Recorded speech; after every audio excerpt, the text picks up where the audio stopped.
할렐루야. 우리 아침 묵상 시작합니다. 나는 전능하신 아버지 하나님 천지의 창조주를 믿습니다. 나는 그의 유일하신 아들 우리 주 예수 그리스도를 믿습니다. 그는 성령으로 잉태되어 동정녀 마리아에게서 나시고 본디오 빌라도에게 고난을 받아 십자가에 못 박혀 죽으시고 장사된 지 사흘 만에 죽은 자 가운데서 다시 살아나셨으며 하늘에 오르시어 전능하신 아버지 하나님 우편에 앉아 계시다가 거기로부터 살아있는 자와 죽은 자를 심판하러 오십니다. 나는 성령을 믿으며 거룩한 공교회와 성도의 교제와 죄를 용서받는 것과 몸의 부활과 영생을 믿습니다. 아멘. 우리 오늘 찬송가 204장입니다. 204장 1절 찬양합니다. 여러분 찬송가 다 부르실 수 있는 분들은 부르시고요. 1절만 방송에서는 하겠습니다.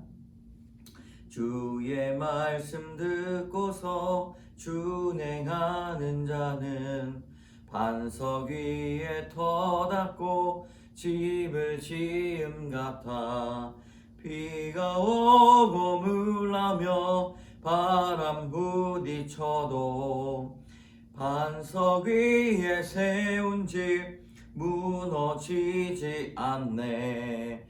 잘 짓고 잘 짓세 우리 집 잘 짓세 만세 반석 위에다 우리 집 잘 짓세. 아멘. 오늘 큐티의 말씀 출애굽기 21장 1절에서 11절까지 말씀입니다. 출애굽기 21장 1절에서 11절까지의 말씀 우리 함께 봉독하겠습니다. 내가 백성 앞에 세울 법규는 이러하니라. 내가 히브리 종을 사면 그는 6해 동안 섬길 것이요 7째 해에는 몸값을 물지 않고 나가 자유인이 될 것이며 만일 그가 단신으로 왔으면 단신으로 나갈 것이요 장가 들었으면 그의 아내도 그와 함께 나가려니와 만일 상전이 그에게 아내를 주어 그의 아내가 아들이나 딸을 낳았으면 그의 아내와 그의 자식들은 상전에게 속할 것이요 그는 단신으로 나갈 것이로되 만일 종이 분명히 말하기를 내가 상전과 내 처자를 사랑하니 나가서 자유인이 되지 않겠노라 하면 상전이 그를 데리고 재판장에게로 갈 것이요 또 그를 문이나 문설주 앞으로 데리고 가서 그것에다가 송굿으로 그를 귀를 뚫을 것이라. 그는 종신토록 그 상전을 섬기리라.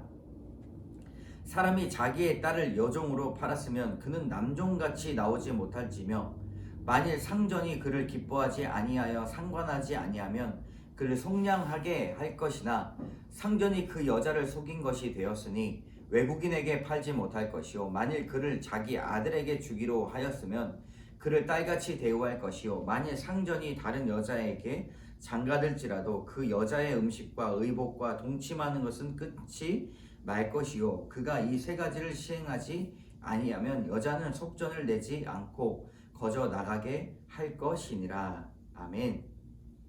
여러분 이 큐티를 하면서 이 말씀을 한 이 세 단락을 꼭 끊어서 우리가 읽습니다. 큐티 인을 하면 이 세 단락의 교훈들이 세 가지가 있죠.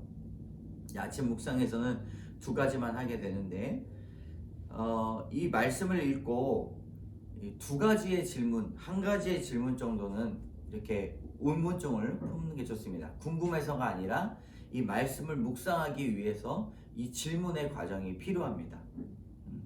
1절만 보면 내가 백성 앞에서 세울 법규는 이러하니라 라고 하면서 이렇게 물어볼 수가 있는 거죠. 왜를 집어넣어서 왜 모세는 백성 앞에 법규를 세웠는가? 이렇게 이제 아주 쉽게 답할 수 있는 질문을 만들면 여러분 그때부터 묵상이 새롭게 펼쳐지게 되는 것입니다. 처음에는요 그냥 왜라는 질문을 붙어서 이것저것 해보는 거예요. 처음에 말씀을 읽을 때 그런 경험들이 많이 없지 않습니까? 그러면서 말씀에 이제 묵상이 시작이 됩니다. 얼마나 하나님께서 주시는 은혜가 그 질문들로 인해서 펼쳐질까 기대하시면 좋겠습니다. 오늘 본문 요약이 이렇습니다. 하나님이 히브리 종에 관한 규례를 말씀하십니다. 이 종에 관해서 상전과 종이 어떻게 삶을 살아가야 되는지 필요합니다. 그래서 종과 상전이 의논해서 정한 사유를 제사장에 가서 귀를 뚫으면서 이제 그것을 확증하죠. 얼마나 이 고대 시대에서 하나님께서 사람과 사람 사이에 얼마나 거짓말이 난무하는지, 그리고 자신이 했던 말을 또 바꾸잖아요. 정확하게 그것을 그리스도의 문화, 공동체의 문화로 바꾸어 가신다는 걸 알 수가 있습니다. 그리고 히브리 여종, 자기 아들에게 줄 때 딸같이 대우하고 모든 권리를 보장해 주라 라고 이야기하면서 이 종에 관해서 이야기를 하고 있습니다. 오늘 나누고자 하는 이 교훈입니다. 백성 앞에서 세우 법규 1절밖에 안 되는데 말씀이 이렇게 나와요. 왜 이스라엘 백성들에게 법규를 세웠는가? 법규에는 이스라엘 백성의 행위를 강제하고 죄악을 견제하거나 형벌하는 기능이 있습니다. 그런데 법규는 백성의 기본적인 권리, 개인의 고유의 인격을 보호하고 그들의 정결한 신앙과 양심을 보존하고자 누가 세우셨습니까? 하나님께서 세우셨습니다. 이 법규를 주신 하나님은 이스라엘 백성에서 애굽에서 끌어내서 가나안 땅으로 보내셨는데 그 이유가 바로 사랑하셨기 때문이다. 법규를 주신 이유도 똑같죠. 그의 사랑에 기초하고 있습니다. 성도는 나를 괴롭히는 율법이 아니라 그 뒤에 숨겨진 하나님의 사랑을 발견할 수 있어야 되는 것이죠. 하나님의 말씀은 가시처럼 찔릴 때가 있지만 사랑입니다. 부모가 자식을 혼낼 때 사랑에 기초되지 않으면 그것은 형벌이고 어려운 고통입니다. 그러나 사랑에 기초했다면 그것은 교육이고 권면이고 조언인 것이죠. 한번 여러분 적용해 봅시다. 말씀대로 살기가 괴로워합니까? 아니면 그 뒤에 숨은 하나님의 사랑과 보호하심을 느끼며 감사합니까? 괴로워합니까? 감사합니까? 괴로워하면서 감사합니까? 그럼 감사하시기를 바랍니다. 남종에 대한 법규, 하나님이 너희가 히브리 종을 사면 그가 6년 동안 상전을 섬기지만 7년째는 값없이 나가서 자유해야 된다라고 말합니다. 그런데 이제 자식을 낳으면 자식은 상전 거예요. 대신에 이 자식들 때문에 내가 주인을 섬기겠습니다 라고 이야기하면 자식을 주고 또 상전 권리도 보호를 받게 된다는 것이죠. 이처럼 하나님은 부자와 가난한 자 또는 다스리는 자와 다스림을 받는 자라는 이유로 차별하지 아니하시는 분이시라는 것을 우리는 알 수가 있습니다. 여러분, 우리는 차별하지 않아야 됩니다. 우리 차별금지법 이렇게 요즘 하고 있는데 이 법적으로 죄를 범하고 또 법적으로 성경에 반한 말씀을 정하는 것, 그것은 막아야 됩니다. 그러나 우리가 다른 사람을 차별해야 되는 것은 아니죠. 법이 말을 요상하게 만들어 가지고 차별금지법을 반대하는 우리가 차별하는 그런 교회다, 뭐 이런 이미지를 주게 되는데, 이 성경 말씀에 기초했을 때는 하나님은 외모로 판단하지 아니하시고 차별하지 아니하시는 분이다 라고 그렇게 말씀하고 있습니다. 여러분, 오늘 박영희 씨의 끝까지 인내하며 이 묵상 간증 한번 들어보겠습니다. 하나님이 모세에게 백성 앞에 세울 법규를 구체적으로 알려주십니다. 이처럼 하나님은 저를 이혼과 부도, 큰아들의 돌연사라는 여러 고난의 말씀으로 수차례 부르셨으나 저는 세상 일이 더 중요하고 내 열심이 말씀보다 앞서기에 그 음성이 들리지 않았습니다. 하나님은 이렇게 귀머거리이자 영치였던 저를 끝까지 인내하시며 사건과 환경으로 흔들어 깨워주셔서 인생 후반부의 예배가 인생의 목적인 복된 삶으로 인도해 주셨습니다.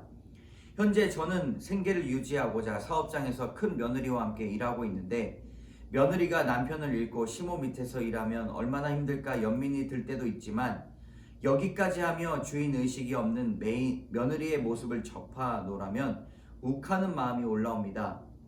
또한 급한 일보다 중요한 일을 권면할 때마다 꿈쩍하지 않는 며느리를 보면서 거듭나기 전의 모습을 보는 것 같아 할 말이 없었습니다. 저도 새 자녀를 키울 때 자녀들이 원하지 않는 교육에 묻지도 않고 넘치는 투자를 했기 때문입니다. 그리고 아비도 없이 자란 손주들이 공동체에서 말씀을 듣고 하나님을 알아갔으면 하는 제 바람과 달리 고3이 되어 밤늦게까지 학원을 전전하며 초주검이 되어 돌아오는 큰 손주의 모습을 볼 때마다 안타깝습니다. 살아생전 아빠와 약속한 대학에 가고자 최선을 다하고자 하는 손주의 모습이 대견하지만 세상 성공을 향해 달려가는 모습이 걱정됩니다. 점수 한 점 올리는 것이 중요한 며느리와 손주에게 아무리 복음을 전해도 예전에 저처럼 마이동풍이니 어이할꼬 하는 탄식이 절로 나옵니다. 저는 건강했던 큰 아들의 돌연사를 겪으며 생명이 하나님의 주권에 속한 것임을 목도했습니다. 그리고 수많은 고난을 통하여 지나온 것이 악하고 질긴 저를 훈련시키시려는 하나님의 방법임을 깨달았습니다. 그래서 이제는 과부가 된 며느리와 손주들에게 복음을 전하며 그들의 종의 마음과 사랑으로 섬기고 있습니다. 송곳으로 귀를 뚫을 것이라 그는 종신토록 그 상전을 섬기리라 하신 말씀처럼 하나님을 목숨을 다하는 날까지 섬기겠습니다. 하나님이 저를 끝까지 인내하시는 것 같이 저도 며느리와 손주들을 기다리며 온몸으로 예배하는 하루를 살아내겠습니다. 여러분, 끝까지 인내하며 사는 삶, 우리의 고난, 우리의 어려운 삶을 통하여서 하나님이 나를 부르시는 그것을 깨닫는 것만으로도, 돌이키는 그 마음만으로도 얼마나 큰 은혜인지를 모릅니다. 여러분, 어떻게 하여 큰 아들, 자신의 큰 아들을 잃은 그 슬픔을 누가 알아주겠습니까? 그러나 이 박영희 씨가 이야기할 때 정말 하나님께서는 신실하시고 끝까지 나를 훈련시키기 위한 그 사건임을 고백하며 하나님께서 합력하여 선을 이루시는 것을 고백할 때 참으로 놀라운 영혼 구원의 역사가 일어나고 있음을 알 수가 있습니다. 여러분, 이분이 적용하였습니다. 공부에 여념없는 손자를 격려하며 좋아하는 파스타를 만들어주고 기도하겠습니다. 사업장에서 며느리를 판단하지 않고 말씀 안에 사랑하겠습니다. 여러분, 이것이 바로 적용인 것이죠. 기도합니다. 율법이 나를 강제하고 괴롭히며 올가매는 기준이 아니라 하나님의 사랑과 보호하심을 깨닫게 하여 주시옵소서. 지위 고하를 막론하고 차별 없이 주시는 하나님의 법규인 말씀을 기억하게 하시고 말씀을 깨달게 하시고 말씀이 들리게 하여 주시고 말씀을 누리게 하여 주시옵소서. 오늘 하루 주님께서 허락하신 자리의 경계를 지킬 수 있도록 인도하여 주시옵소서. 모든 말씀 예수님 이름으로 기도드립니다. 아멘.